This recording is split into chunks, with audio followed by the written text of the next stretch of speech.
مرتبہ اللہم صلی علی سیدنا شفیعنا حبیبنا مولانا محمد وعلی آلہ وصحبہ وبارک وسلم۔ کل آپ کے سامنے اس فقیر نے جو گفتگو رکھا تھا اس میں یہ بات آئی تھی کہ اللہ تبارک و تعالی ایک طرف دعویٰ کر رہا ہے کہ وہ الہ ہے، اننی انا اللہ لا الہ الا انا فاعبدنی۔ ایک طرف اللہ کا یہ دعویٰ ہے کہ میں الہ ہوں، میرے سوا کوئی الہ نہیں ہے، لہذا صرف میری عبادت کرو۔ دوسری طرف کائنات کی ہر شے یہ دعویٰ کر رہی کہ میں الہ ہوں، جیسا کہ کل آپ کو بتایا گیا، پانی یہ دعویٰ کر رہا کہ میں پیاس بجھانے والا ہوں، بزبان حال دعویٰ کر رہا۔ کھانا یہ دعویٰ کر رہا میں بھوک مٹانے والا ہوں، گاڑی یہ دعویٰ کر رہی میں تم کو منزل تک پہنچانے والی ہوں، ہر شے دعویٰ کر رہی کہ میں الہ ہوں۔ دوسری طرف اللہ بھی دعویٰ کر رہا میں الہ ہوں۔ اب یہ دو دعوے داروں میں سچا کون ہے جھوٹا کون ہے، اس کو پرکھنا ہے، اس کی تحقیق کرنا ہے، اس کو جاننا ہے۔ اس کو جاننے کے لیے صحیح الہ کون ہے، حقیقی الہ کون ہے اور جھوٹا الہ کون ہے، اس کو جاننے کا کچھ نہ کچھ ایک پیرامیٹر ہوگا، کچھ نہ کچھ معیار ہوگا، کوئی کسوٹی ہوگی، کوئی قاعدہ ہوگا، کوئی اصول ہوگا جس کے اوپر پرکھ کر ہم دیکھ سکتے ہیں کہ یہ اصلی الہ ہے، یہ جعلی الہ ہے، یہ جھوٹا ہے۔ آپ کے سامنے ایک اصلی ایک نقلی دو رکھ دیے تو آپ کیا کرتے ہیں، کسی چیز پہ اس کو پرکھ کے دیکھتے۔ سونار کیا کرتا ہے، اس کے پاس کچھ پتھر وغیرہ ہوتا ہے، اس پہ تھوڑا گھس کے دیکھ لیتا ہوں، جیسے گھس کے دیکھ لیا اس کو معلوم ہو جاتا ہے یہ سونا اصلی ہے، یہ سونا نقلی ہے۔ تو وہ جو پتھر ہے گھسنے کا اس کو معیار بولتے ہیں، اس کو کیا بولتے ہیں، نہیں کوئی نہ کوئی ایک معیار رہتا۔ اگر کسی کو کچھ بھی چیک کرنا ہے، کچھ مشین لگا کے چیک کر لیتے ہیں یہ اصلی ہے یا نقلی ہے۔ اصلی اور نقلی کی پہچان کے لیے کچھ معیار ہوتا ہے یا نہیں ہوتا، ہر چیز کے لیے۔ اسی طرح حقیقت میں الہ کون ہے، حقیقت میں الہ کون ہوتا ہے، اس کو چیک کرنے کے لیے اس کے بھی چند معیارات اللہ والے بتائے، ان کو اعتبارات الوہیت کہتے ہیں۔ کیا بولتے بولو، اعتبارات الوہیت۔ مطلب یہ ہے کہ جو الہ ہوتا انہیں کیسا ہوتا، جو الہ ہوتا انہیں کیسا ہوتا۔ مثال کے طور پہ کوئی ڈاکٹری کا دعویٰ کر رہا، ڈاکٹر ہوں بول کے، تو ہم اس کو دیکھتے کہ انہیں کہاں سے پڑھا ہے، اس کے پاس سرٹیفکیٹ ہے یا نہیں، کون سے میڈیکل کالج سے پڑھ کے فارغ ہوا ہے، کتنے لوگ اس کے ہاتھ میں شفا پائے ہیں، یہ سب جو ہم دیکھتے ہیں یہ معیارات ہے۔ اسی طرح اگر کوئی حافظ قرآن ہونے کا دعویٰ کرتا ہے تو معیار کیا ہے، ٹھیک ہے بھائی آپ حافظ قرآن ہے تو چلو یہ فلاں فلاں سورہ پڑھ کے سناؤ۔ اگر وہ پڑھ کے سنا دیا تو ہم سمجھتے ہیں کہ حافظ قرآن۔ تو ہر چیز کو پرکھنے کے معیارات ہوتے ہیں۔ اسی طرح حقیقی الہ کون ہے اور الہ ہوتا کیسا ہے، اس کو پرکھنے کے بھی چار اعتبارات یا چار معیارات ہمارے سلسلے میں بتائے گئے۔ کتنے ہیں؟ چار اعتبارات۔ کیا چار وہ اعتبارات ہیں؟ اب وہ سنیے، یہ چار اعتبارات کو، چار معیارات کو، چار اصول کو سامنے رکھ کر ہم کو پرکھنا ہے کہ اللہ کے الہ ہونے کا دعویٰ سچا ہے یا مخلوق کے الہ ہونے کا دعویٰ سچا ہے۔ اب یہ میں ایک دعویٰ کر رہا میں آواز پہنچانے والا ہوں، اللہ دعویٰ کر رہا میں آواز پہنچانے والا ہوں۔ اب یہ میں کو اور اللہ کو رکھ کے دیکھنا ہے دونوں کے دعوے میں سچا کون ہے۔ وہ جس چیز کے ذریعے ہم پرکھتے ہیں، جس معیار کو سامنے رکھ کے پرکھتے ہیں، جس اصول کے تحت پرکھتے ہیں، اس کو اعتبارات الوہیت کہتے ہیں۔ اس کو کیا کہتے ہیں؟ اب آئیے کیا اعتبار ہے۔ پہلا جو اعتبار ہے انہیں خود سے قائم رہنا، جو بھی الہ ہے انہیں کیا رہنا، خود سے قائم رہنا، خود سے موجود رہنا، کوئی دوسرے اس کو موجود نہیں کرنا۔ یہ ہماری عقل گواہی دیتی ہے۔ کون بولے بھائی خود سے قائم رہنا؟ ہماری عقل بول رہی۔ عقل بولے سو سنتے کیا؟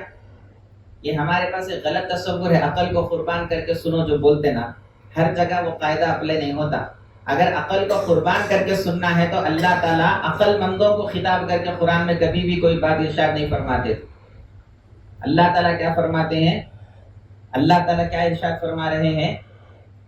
لِأُولِي الْأَلْبَابِ۔ اللہ تعالیٰ ایک جگہ فرمائے، اپنی کچھ بات بتا کے اللہ فرما رہے میری اس نصیحت کے اندر، اِنَّ فِي خَلْقِ السَّمَاوَاتِ وَالْأَرْضِ، زمین و آسمان کی یہ جو ساری کائنات بنائے اللہ تعالیٰ، اس میں عقل والے غور کرتے ہوئے کہیں کہ بھائی وہ قاعدہ یہاں کیوں نہیں آ رہا، عقل قربان کن بپیش مصطفیٰ، عقل کو قربان کر دو، عقل کے گھوڑے دوڑا، گھوڑے مت دوڑاؤ، یہاں جو بولے وہ مان لو. ہر جگہ وہ قاعدہ عقل کو قربان کرنے والا نہیں اپلائی ہوتا، کیونکہ اگر عقل کو قربان کرنا ہے تو شریعت کا مکلف ہی نہیں رہتا بندہ، کیونکہ شریعت فرض ہی عقل والے کے اوپر ہے. عقل ہی کو قربان کر دینا ہے تو نماز کس پہ فرض ہے؟ نماز ہے عقل والے پہ. نماز کے لیے شریعت کے ہر حکم کے فرض ہونے کے لیے 2 شرائط ہے، بالغ ہونا، عاقل ہونا. تو عقل کو قربان کرو نہیں بولے، عقل کے خلاف کوئی چیز نہیں ہے شریعت کے اندر، ہماری عقل سے ماورا ہے، عقل میں ہماری نہیں آ سکتا، اسی لیے عقل کو وہاں پر آگے مت بڑھاؤ یہ بولنا چاہتے ہیں. اس کا مطلب یہ نہیں کہ عقل کو استعمال میں نہیں لانا. تو ہمارا دین عقلی دین ہے. اللہ تعالیٰ فرما رہے وما یعقلها الا العالمون، جو علم رکھتا ہے وہی عقل رکھتا ہے اور وہی عقل کے ذریعے اپنے رب کو پہچان سکتا ہے. لعلکم تعقلون، اللہ تعالیٰ قرآن میں کئی مرتبہ فرما رہے میں یہ جو باتیں بتا رہا ہوں اس لیے بتا رہا ہوں کہ تم کو عقل آ جائے. اللہ خود بول رہا، اللہ خود عقل آ جانے کے واسطے باتیں بتا رہا، اور ہم سمجھ رہے عقل کو قربان کر کے دیوانہ بن کے سنو. نہیں، دیوانہ بن کے سننے کا دین نہیں ہے، ہوش میں رہ کے سننے کا دین ہے. تو کیا بات بتائی جا رہی ہے؟ ہماری عقل یہ گواہی دے رہی ہے کہ الہ ایسا ہونا جو خود سے قائم رہنا. الہ کیسا ہونا؟ یہ پہلا اعتبار، پہلا معیار، پہلی کسوٹی، پہلا اصول، خود سے قائم رہنا. اللہ کو الہ ماننا کوئی ضروری نہیں ہے، اللہ کو الہ ماننا کوئی ضروری نہیں ہے. یہ معیار سامنے رکھ لیجئے، جو بھی خود سے قائم ہے اس کو الہ مان لیجئے. جو بھی خود سے قائم ہے، کوئی اور اس کو قائم نہیں کرے، کوئی اور اس کو موجود نہیں کرے، کوئی اور اس کو پیدا نہیں کرے، خود سے قائم ہے، اپنے قائم ہونے میں کسی کا محتاج نہیں ہے. ایسا جو ملتا ہے وہ ہمارا الہ. اعتبارات الہ اس کو جو بولتے ہیں. اللہ کو الہ ماننا کے ہم مجبور نہیں ہیں، یہ اعتبار میں جو فٹ آتا وہ ہمارا الہ ہے. اب بتائیے کون فٹ آتا ہے اس اعتبار کے اندر؟ پانی بول رہا میں حاجت روا ہوں، اللہ بول رہا میں حاجت روا. اب یہ اعتبار کو سامنے رکھ کے دیکھو، جو خود سے قائم ہے وہ حاجت روا ہو سکتا ہے. اب پانی خود سے قائم ہے یا اللہ خود سے قائم؟ پانی خود سے قائم ہے نہیں ہے. پانی کو اللہ نے پیدا کیا، اللہ نے وجود عنایت فرمایا، اللہ نے اس کو قائم کیا، اللہ نے اس کی تخلیق فرمائی. اگر اللہ نہ پیدا کرتا، تخلیق نہ کرتا تو پانی کوئی قائم نہیں رہتا تھا. تو صاف طور پہ کھل کے بات ہمارے سامنے آ گئی کہ جو پہلا اصول ہے الہ کا، پہلا اعتبار ہے، اس کو سامنے رکھ کے جب ہم دیکھیں گے تو پتا چلتا ہے الہ وہی ہو سکتا جو خود سے قائم. اب دیکھو میں یہ دعویٰ کر رہا میں حاجت روا ہوں کیونکہ میں آواز پہنچا رہا ہوں، اللہ یہ دعویٰ کر رہا میں آواز پہنچا رہا ہوں. دونوں کو سامنے رکھ کے یہ اعتبار کو سامنے رکھ کے دیکھیے خود سے کون قائم ہے؟ میں خود سے قائم ہے یا اللہ خود سے قائم ہے؟ میں خود سے قائم ہے تو پھر اس پہ کمپنی کا نام کیوں لکھا ہوا ہے؟ یہاں لکھا ہوا دیکھیے، یہ مائک پہ یہاں کمپنی کا نام لکھا ہوا ہے. کیوں؟ یہ کمپنی کا نام جو لکھا یہ نام بتا رہا انہیں خود سے قائم نہیں ہے، یہ کمپنی نے اس کو قائم کیا ہے. جب خود سے قائم نہیں ہے تو دوسرے کی کیا حاجت روائی کر سکتا؟ حاجت روا وہ ہوتا جو خود سے قائم ہونا، اپنے قیام میں کسی اور کا محتاج نہیں ہونا، ڈیپینڈ نہیں ہونا. انہیں خود کسی اور پہ ڈیپینڈ ہے، انہیں دوسرے کو کیا ضرورت پوری کر سکتا ہے؟ انہیں خود فقیر ہے، دوسرے کی کیا حاجت روائی کر سکتا ہے؟ لہٰذا پہلا اعتبار کیا ہے بولیے؟ سچا الہ جو ہوتا ہے اس کا پہلا اعتبار کیا ہے؟ وہ اپنی ذات میں خود سے قائم ہونا. اب قرآن کی طرف آئیے، اللہ خود سے قائم ہے یا اللہ کو بھی استغفر اللہ کوئی اور قائم کیے؟ قرآن کیا کہتا ہے؟ قرآن یہ کہتا ہے قل هو اللہ احد اللہ الصمد. اے محبوب صلی اللہ علیہ وسلم آپ اپنی مبارک زبان سے ارشاد فرما دیجئے اللہ ایک ہے اور اللہ صمد ہے. کون ہے اللہ؟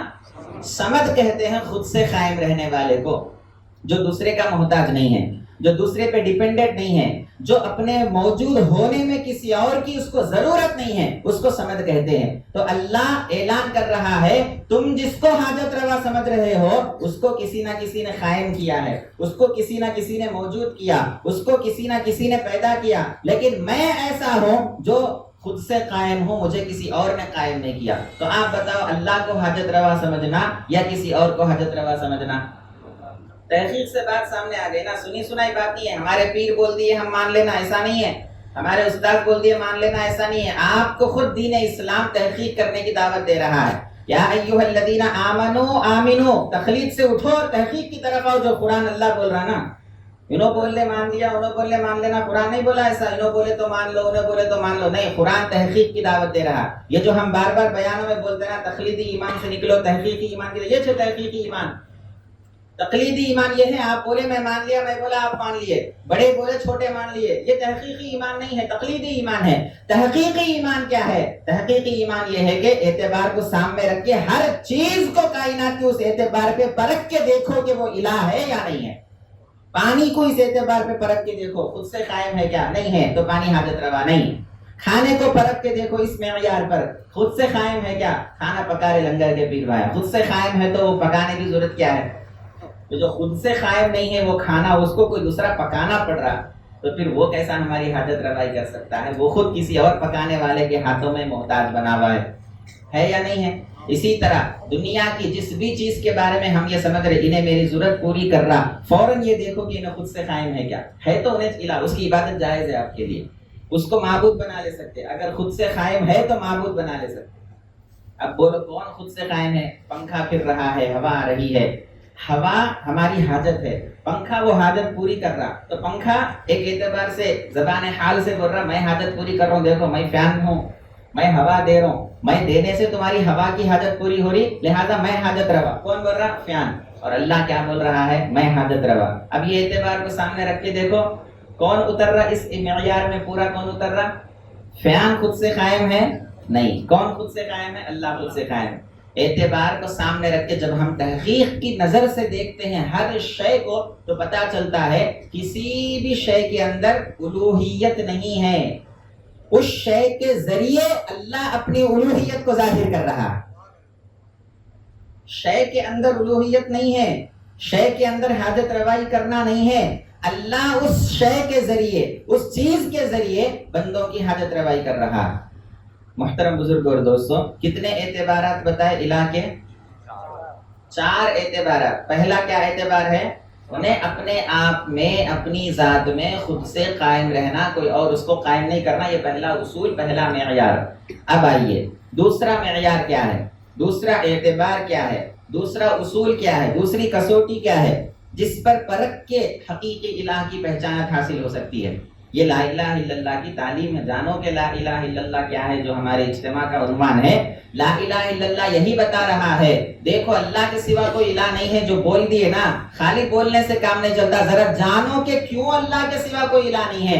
اس لیے نہیں ہے کہ الہ کے معیار پہ اللہ کے سوا کوئی پورا نہیں اتر رہا، اس لیے اللہ کے سوا ہم کسی کو الہ ماننے کے لیے تیار نہیں ہے کہ اس معیار پہ نہیں اتر رہا کوئی۔ اگر اترتا تو ضرور ہم اس کو الہ مان لیتے، اس کی عبادت شروع کر دیتے۔ نہیں اتر رہا کوئی اس معیار پہ، پہلے معیار میں فیل ہو جا رہا، خود سے قائم رہنا وہ نہیں ہے کسی کے پاس اللہ کے سوا۔ حتیٰ کہ انبیاء علیہ السلام بھی خود سے قائم نہیں ہے، کس نے قائم کیا؟ اللہ نے قائم کیا۔ تو انبیاء کو بھی حاجت روا نہیں بول سکتے حقیقتاً۔ یوں مجازی طور پر آپ بول لو حاجت روا بھی ہے، مشکل کشا بھی ہے، مددگار بھی ہے، غمخوار بھی ہے، سب کچھ ہے، مجازن ہے۔ مجاز کا مطلب کیا؟ ایک ذریعہ، یہ میں آواز پہنچانے والا ہے، حقیقت میں ہے یا ایک ذریعہ ہے؟ انبیاء علیہ السلام کو ہم جو کہتے ہیں مدد کرنے والے، اولیاء کو کہتے ہیں، یہ سب کیا ہے؟ مجازن ہے، ایک ذریعہ کے طور پر ہے۔ حقیقتاً کون ان کے پیچھے کار فرما ہے؟ اللہ ان کے پیچھے کار فرما ہے۔ تو محترم بزرگ اور دوستو، پہلا اعتبار یہ ہے کہ انہیں خود سے قائم رہنا۔ دوسرا کیا اعتبار ہے؟ اس کے اندر جو کمالات ہے نا، دیکھو ہر چیز میں کچھ نہ کچھ کمال رہتا۔ مائک کے اندر کمال ہے آپ کو آواز پہنچانا، فین کے اندر کمال ہے ہوا پہنچانا، لائٹ کے اندر کمال ہے روشنی پہنچانا، پانی کے اندر کمال ہے پیاس بجھانا، آنکھ کے اندر کمال ہے دیکھنا، کان کے اندر کمال ہے سننا۔ ہر چیز میں کچھ نہ کچھ کمال ہے نا، اس کو کمال، اس کمال کو صفت بولتے ہیں۔ کیا بولتے ہیں؟ ہر چیز کے اندر کچھ نہ کچھ ٹیلنٹ رہتا، کچھ نہ کچھ کوالٹی رہتی، کچھ خوبی رہتی، کچھ خرابی رہتی، اچھا ہو یا برا ہو، اس کو کیا بولتے ہیں؟ صفت بولتے ہیں۔ اب الہ کا اعتبار یہ ہے جو الہ ہوتا انہیں اپنی صفت میں مکمل رہنا، کامل رہنا، آدھا ادھورا ناقص نہیں رہنا، یہ دوسرا اعتبار۔ اب اس کسوٹی پر پرکھ کے دیکھیں گے اللہ کے سوا کوئی اور اس کسوٹی میں آ رہا کیا؟ اللہ کے سوا کسی کے ٹیلنٹ، کسی کا کمال ہمیشہ باقی رہنے والا ہمیشہ ہے کیا؟ کامل کمال ہے کیا اس کے اندر؟ نہیں ہے۔ اللہ دیکھنے والا ہے یا نہیں؟ ہم بھی دیکھنے والے، آپ میرے کو دیکھ رہے نا، میں بھی آپ کو دیکھ رہا ہوں، تو آپ بھی دیکھنے والے، اللہ بھی دیکھنے والا، دونوں برابر ہو گئے نا؟ کیا بولا؟ برابر نہیں ہوئے۔ اللہ اور ہم دو برابر ہو گئے. کیسا؟ اللہ بھی دیکھ رہا میں بھی دیکھ رہا ہوں, اللہ بھی سن رہا میں بھی سن رہا ہوں, تو پھر میں اپن اللہ بن گئے, اللہ کے برابر بن گئے. اللہ بننا, اللہ کے برابر بننا یا اللہ کے جیسے بننا, اسی کو شرک کہتے ہیں نا. شرک کا مطلب کیا ہے؟ اللہ کے ساتھ شریک کرنا, اپنے آپ کو اپن اللہ کے ساتھ شریک کرے. یہ شرک کیسے دور ہونا؟ اب آئیے, ہمارے اندر جو کمال ہے وہ کمال ہمارا اپنا نہیں ہے, وہ کمال کسی اور کا دیا ہوا کمال ہے. ہمارے اندر دیکھنے کا کمال ہے, دیکھنے کی صفت ہے, لیکن خود سے نہیں ہے, اللہ دینے سے ہے. اگر نہیں دیا تو نہیں. اللہ کا جو دیکھنے کا کمال ہے, دیکھنے کی صفت ہے, وہ کون دیا؟ اللہ کو. اسی کو کہتے ہیں صفت میں کامل ہونا, یعنی اس کے صفت خود اس کی ذات سے قائم ہو رہنا, کسی اور سے قائم رہنا نہیں رہنا. ہماری صفت ہماری ذات سے قائم نہیں ہے, ہماری صفت کو قیام دینے والا ہمارا رب ہے. ہم دیکھتے ہیں, رب دکھایا تو دیکھتے ہیں, سنتے ہیں, رب سنایا تو سنتے ہیں, بولتے ہیں, رب بولنے لگایا تو بولتے ہیں, حرکت کرتے ہیں, قوت ہے تو رب کی وجہ سے ہے. رب کو جو یہ صفات ہے وہ کسی اور کے دینے سے نہیں ہے, اس کے اپنے خود کے ذاتی صفات. اللہ دیکھتا ہے, کسی کے دکھانے سے نہیں, خود سے دیکھتا ہے. یہ اس کی صفت کا کمال ہے, یہ کمال ہے اس کی صفت میں. اپنے صفت میں وہ کامل ہے, کسی کا محتاج نہیں ہے. اللہ سنتا ہے, کسی کے سنانے سے نہیں, خود سے سنتا ہے. اللہ بولتا ہے, کسی کے بولنے لگانے سے نہیں, خود سے بولتا. تو اللہ صفت میں کون ہے؟ کامل ہے. کون ہے صفت میں؟ صفت میں کامل رہنا, کسی پہ ڈیپینڈ نہیں رہنا, آدھے ادھورے صفت نہیں رہنا. یہ الہ کا اعتبار. ہم ہماری صفت میں دوسرے کے محتاج ہے, اللہ کے محتاج ہے. اور ہماری صفت کا حال یہ ہے, میں ادھر دیکھ رہا ہوں تو یہاں پہ جو پردہ لگا ہوا ہے اس کے پیچھے کا میرے کو نظر نہیں آ رہا, تو میری نظر وہاں تک محدود ہے. محدود ہے نا, نقص آ گیا, ایک برائی آ گئی, اس کے پیچھے کا میں نہیں دیکھ سک رہا ہوں, تو میں اس کے پیچھے اندھا ہوں, اس کے پیچھے میں اندھا ہوں. آپ یہاں دیکھ رہے ہیں, آپ کو دیوار نظر آ رہی, دیوار کے پیچھے کا کیا چل رہا لنگر خانے میں, ہم کو آپ کو نظر نہیں آ رہا, تو آپ کی نظر وہاں تک محدود ہے. تو اس کے اندر کمال ہے یا عیب ہے؟ اللہ کی نظر کا کیا کمال ہے؟ حدیث میں آقا علیہ الصلوۃ والسلام ارشاد فرماتے ہیں, اندھیری رات میں, کالی رات میں, کالے پہاڑ پہ کالی چونٹی اگر چل رہی ہے, اللہ اس کو دیکھتا بھی ہے, اس کے چلنے کی آواز کو سنتا بھی ہے. یہ اللہ کے دیکھنے کا کمال ہے. تو ہمارا دیکھتا پن کیسا ہے؟ ایک لیمیٹڈ ہے اس میں. وہ لیمیٹڈ بھی کیسا ہے؟ وہ اللہ کے دینے سے ہے, وہ بھی اپنا ذاتی نہیں ہے. ایک تو ہے اللہ کا دیا ہوا, دوسرا ہے حدود کے اندر, لامحدود نہیں ہے, لامحدود نہیں ہے. لیکن اللہ کا دیکھنا کیسا ہے؟ لامحدود بھی ہے اور کسی اور کا دیا ہوا نہیں ہے, اس کا اپنا خود کا ذاتی دیکھتا پن ہے. یہ ایک مثال ہے دیکھتے پن کی. اسی طرح اللہ کی ہر صفت کا معاملہ ہے. اللہ اپنی ہر صفت میں, اللہ کی وہ صفت خود اللہ کی ذات سے قائم ہے, کسی اور سے قائم نہیں ہے. اور وہ صفات اللہ کے لامحدود ہے, جیسے اس کی ذات لامحدود ہے. اللہ کے صفات کو کبھی قید نہیں کر سکتے, یہاں سے یہاں تک ہے, اس کے بعد اللہ کی صفت نہیں ہے, قید نہیں کر سکتے. تو محترم بزرگ اور دوستو, پہلا کیا اعتبار ہے الہ کون ہے معلوم کرنے کا؟ پہلا اعتبار کیا ہے؟ کیا ہے بولیے؟ خود سے قائم ہونا. اب یہ اصطلاحات یاد کر لینا الگ ہے, قائم بخود ہے, قائم بنفسہ ہے, قیام بنفسہ ہے, قائم بنفسہ, مقیم لغیرہ, یہ سب اصطلاحات ہے, یہ سب زبانی جمع خرچ ہے. فہم اگر نہیں ملا تو اصطلاحات یاد کرنے سے کچھ فائدہ نہیں. اصطلاحات نہیں یاد کرے تو نہیں یاد کرے, اس کا فہم ہونا ضروری ہے. اصطلاحات صرف ایک معاون اور مدد کے طور پر ہے, اصطلاح ضروری نہیں ہے یاد کرنا. خود سے قائم اللہ تبارک و تعالی ہے, اور جو مخلوق ہے وہ خود سے قائم نہیں ہے. یہیں سے ہم کو پتا چل رہا کہ اللہ الہ ہے, مخلوق الہ نہیں ہے. دوسرا کیا بات پتا چل رہی؟ جو ذات ہوتی اس ذات کے اندر کچھ نہ کچھ کمال ہوتا, تو جو الہ ہوتا ہے اس کا کمال بھی کامل والا ہوتا, کمال والا ہوتا.